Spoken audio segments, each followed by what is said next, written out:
Juegos de terror. Dícese de aquellos juegos con el objetivo final de incomodar, asustar y aterrorizar al jugador, utilizando para ello hechos o criaturas paranormales y extravagantes, sangre, oscuridad y cosas muy turbias. Vamos, juegos de miedo.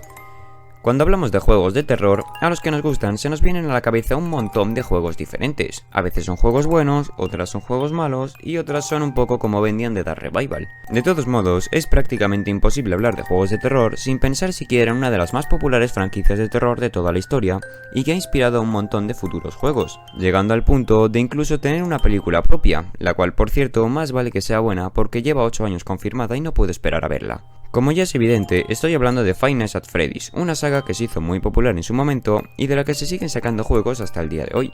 La atmósfera claustrofóbica de terror, la novedad de los animatrónicos en el género y la extrema tensión hicieron de estos juegos unos muy buenos y populares. Sin embargo, algo ha pasado porque hemos pasado de esa atmósfera inquietante que te tenía en constante tensión a algo más como... ¿Qué? ¡Freddy, qué te pasa! ¡Freddy! ¡Freddy! ¡Freddy! ¡Freddy! Esto. Por eso mismo, hoy en este vídeo vamos a darnos un paseo por cada uno de los 10 juegos de la saga para ver su evolución y si estos han empeorado, saber cuándo lo han hecho. Spoiler, sí, han empeorado. Pero antes de eso, tienes 5 segundos para suscribirte y darle like al vídeo si quieres pasar 5 noches con Freddy de un modo mucho más sensualón que el de los videojuegos. ¿Ya lo has hecho? Bien, pues empecemos con esto.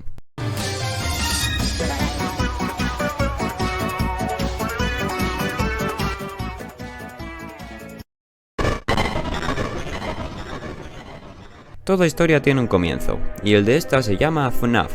Este juego es el primero y el más famoso de la saga. Por allá en 2014 estaban muy de moda las reacciones de youtubers a juegos de terror con sustos exagerados y graciosos.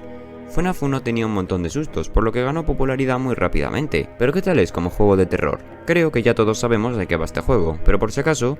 Eres un guardia nocturno en una pizzería y tienes que evitar que los animatrónicos que hay en el restaurante lleguen hasta tu oficina y te maten, utilizando para ello puertas para bloquearles el paso y unas cámaras para vigilarlos y saber cuándo cerrar esas puertas, ya que la energía es limitada y si están cerradas mucho tiempo, se abren y te quedas a oscuras con Freddy. El juego usa mucho la atmósfera del espacio cerrado y el terror de ver cómo los animatrónicos se van acercando lentamente. Al principio el juego es más de suspense, pues te tiene tensión al tener que estar muy pendiente de cuándo cerrar las puertas, y no veas cuando ves a Foxy correr por primera vez, o cuando no ves a Freddy en ninguna cámara, o cuando se va la energía y te quedas a solas con Freddy. Ya más adelante, en las noches 4 y 5, el juego pasa a ser más de tensión al tener que estar pendiente de las puertas, las posiciones de Chica y Bonnie, la cámara de Foxy, la risa de Freddy que te dice que tan cerca está, y un montón de posibles fallos que con tan solo un error te asustarás y perderás. El primer FNAF es un muy buen juego de terror que fue toda una revolución en el género y lo suficientemente popular como para que apenas 3 meses después saliese una secuela. Esta se llamó Five Nights at Freddy's 2. Tuvo 6 enemigos nuevos a los que pitar, nuevas y agobiantes mecánicas y una jugabilidad mucho más tensa que la del anterior juego, ya que casi todos tenían mecánicas nuevas que si descuidabas te tocaba asustarte. Entre las nuevas incorporaciones más memorables tenemos a Puppet. Él estará en una caja mientras suena otra caja de música que tendrás que recargar constantemente, ya que si llega a 0, Puppet saldrá y te matará. También tenemos a Balloon Boy como uno de los personajes más odiados de la saga y aún así el único que no te mata. Si te descuidas y entra a tu oficina te robará las pilas de la linterna y ya no podrás alumbrar en el pasillo, lo que hará que te maten y encima no vas a saber cuándo. Y luego están Mangle y los animatrónicos Toy, que se mueven de forma parecida a Bonnie y a Chica en el primer juego. De por sí evitar a los 6 animatrónicos de este juego ya es algo que te tiene en tensión constante, pero es que además en las últimas noches aparecen también los 5 animatrónicos del primer juego que te pillarán completamente por sorpresa y morirás al no saber qué hacer. Este juego no es tan claustrofóbico como el primero, ya que la oficina es bastante más grande, pero sí que es mucho más tenso, ya que tienes que estar haciendo un montón de cosas diferentes con cada animatrónico. A Foxy lo tienes que alumbrar de cuando en cuando, a Puppet controlar que no se le agote la música, a Balloon Boy cubrirte cuando entre, a Mangle escucharla en los conductos, para los antiguos ponerte la máscara en 0,3 segundos o te matarán, y otras mecánicas que aunque algunas se repiten, siguen siendo 11 animatrónicos diferentes a los que evitar, y que cada uno ataca con más frecuencia que otro. 11 me parecen demasiados enemigos, y aunque este sea el juego con más cámaras, ninguna salvo la de Puppet tiene alguna utilidad, ya que con tan solo escuchar podemos saber cuándo viene cada uno. Aun con sus pequeños fallos, este juego consigue de algún modo tener la jugabilidad jugabilidad más divertida de toda la saga, llegando al punto de frustrarte en lugar de asustarte tras muchas partidas perdidas. A mi opinión es el mejor juego de la saga por ello mismo. Al principio consigue asustarte, pero cuando te lo has pasado, la noche 6 y la Custom Night se llegan a convertir en desafíos muy divertidos de intentar superar. FNAF 2 es también un muy buen juego de terror y una muy digna secuela. Hasta ese momento todo estaba bien en la saga, la gente pidió una tercera entrega y bueno, su deseo fue concedido.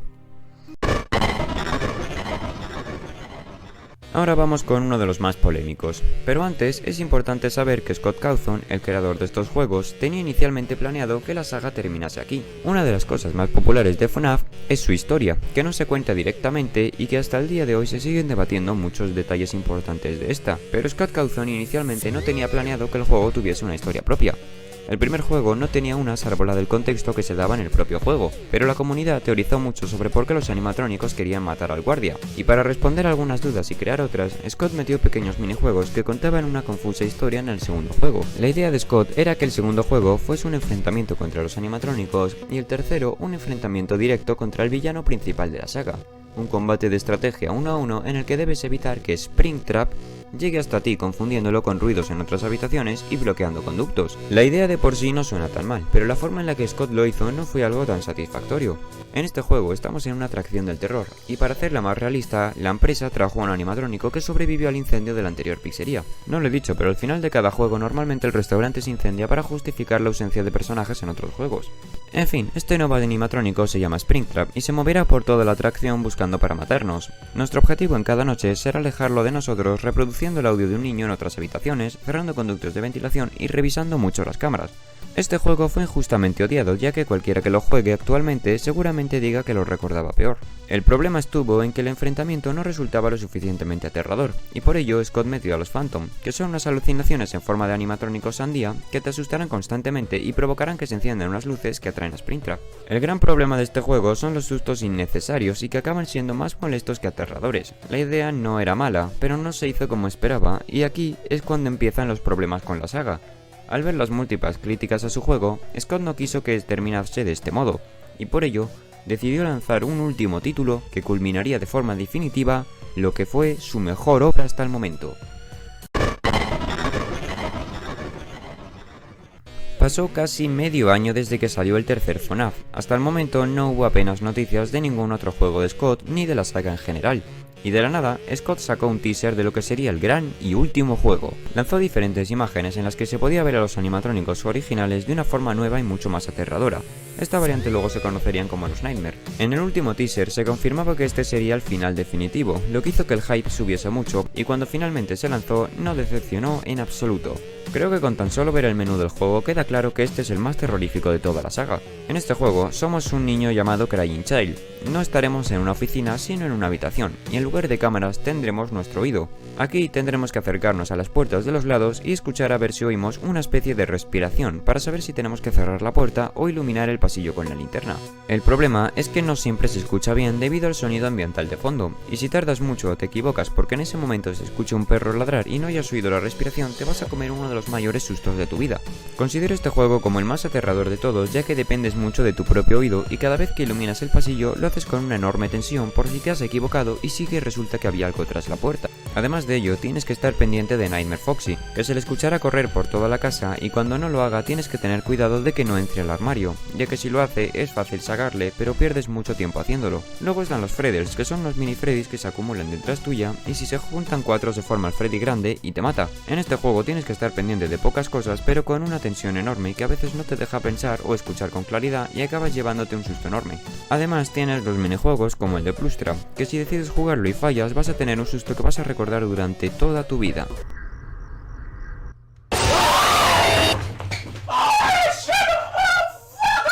Eso por no comentar que en la última noche aparecerá un enemigo horroroso que se reirá de todo lo que has aprendido engañándote yendo de una puerta a la otra a modo de jefe final. Y si eres masoquista tienes una octava noche con ese mismo enemigo pero negro y mucho más activo. Seguramente aquí debería de haber acabado la saga ya que sería un muy buen final con un gran juego. Desgraciadamente no fue así. Este juego fue uno de los más exitosos teniendo en cuenta las malas críticas que tuvo el anterior.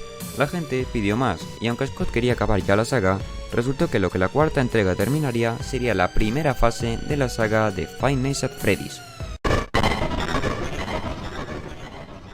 Pasó más de un año desde el lanzamiento de FNAF 4. Scott había lanzado un juego RPG con personajes de FNAF que fue un fracaso, había fangames por todas partes y la comunidad había perdido casi toda esperanza de un nuevo juego. Y de repente Scott bajó del cielo y nos dio el tráiler de Five Nights at Freddy's Sister Location, una nueva entrega muy diferente a lo que nos tenía acostumbrados, que contaba una historia distinta y que ocurría antes de los acontecimientos de los anteriores juegos. En este juego no teníamos mecánicas fijas, somos un guardia llamado Mike al que cada noche le ocurren diferentes situaciones que le obligan a tener contacto con los diferentes animatrónicos. La gran novedad era que por primera vez en toda la saga un animatrónico nos habló y hasta nos intentaba ayudar, y aunque luego nos engañaba, era algo que la primera vez nos hacía desconfiar muchísimo, pues hasta el momento todos los animatrónicos que habíamos conocido nos habían intentado matar. Durante el juego conoceremos a nuevos personajes y nuevas variantes de cada conocidas, llamados los Funtime. En cada noche tendremos algo diferente que hacer con cada animatrónico, y eso no es algo malo, ya que en vez de enfrentarlos a todos a la vez, aquí vamos uno por uno haciendo diferentes tareas por el local intentando evitarlos. Está claro que este juego quiso ser algo diferente y lo consiguió. A diferencia de otros desarrolladores, Scott se decidió a continuar su saga, pero dándonos un buen producto que se nota que estuvo hecho con cariño y no como algo que simplemente le podía dar más dinero.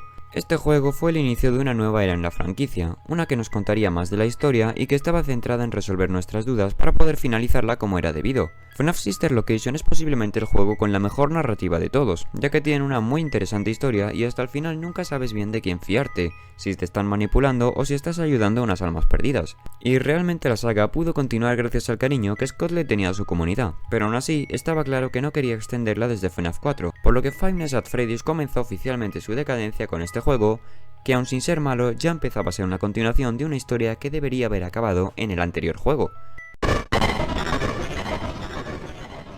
Nuevamente pasó más de un año sin noticias y de la nada apareció disponible Freddy Fazbear's Pizzeria Simulator. Parecía que Scott había intentado hacer algo nuevo fuera de lo común una vez más, pero con personajes de FNAF. Y al principio este juego sí que parecía un simple simulador de tener una pizzería con animatrónicos, pero según avanzabas la cosa se iba poniendo más y más turbia. Este juego es distinto al resto ya que no trata de hacerte sentir el máximo terror posible, sino de finalizar por fin la saga sin llegar a olvidar de que es un juego de terror. La jugabilidad aquí es la más claustrofóbica de todas, ya que en las anteriores entregas tenías que sobrevivir hasta las 6 de la mañana, aguantando o haciendo tareas para que el tiempo avance. En este juego tienes una lista de tareas que realizar y hasta que no las completes no acabará la noche. La gracia de esto es que el juego se divide en 3 apartados que podemos llamar el día, la tarde y la noche. Durante el día gestionarás tu pizzería y te encargarás de comprar cosas y ganar dinero con minijuegos. Además, la mayoría tienen secretos ocultos que desvelan mucho de la tan escondida historia detrás de los juegos. Por la tarde recogeremos animatrónicos que nos encontramos por la calle que han sobrevivido a anteriores entregas o que tienen que ver mucho con el lore. A estos los entrevistaremos teniendo cuidados de que no se activen y nos maten. Si lo hacen no podremos sacar el final bueno y definitivo del juego, ni tampoco quedarnos con ellos. Ahora bien, si conseguimos que por ejemplo Scrap Baby no nos mate, tendremos que ocuparnos de ella por la noche. Durante la noche, mientras hacemos estas tareas, tendremos que ir mirando unos sensores de movimiento en los conductos de ventilación y evitar hacer demasiado ruido en nuestra oficina, ya que los animatrónicos que hayamos rescatado de la calle y no nos hayan matado ahora estarán buscándonos por todo el local, y hasta que no terminemos nuestras tareas no podremos pasar al siguiente día. El juego termina cuando sacas uno de los finales sin saber cómo. Tiene realmente un montón, pero el canónico es uno con una animación que si me pongo a explicar de qué trata te tendría que contar toda la historia y el vídeo duraría 50 minutos. Este juego es sorprendentemente bueno, tanto para los fans del terror como para los apasionados de los minijuegos y los locos del lore. Al fin, después de 6 entregas, Scott le dio un final a esta historia que tanto éxito le había concedido.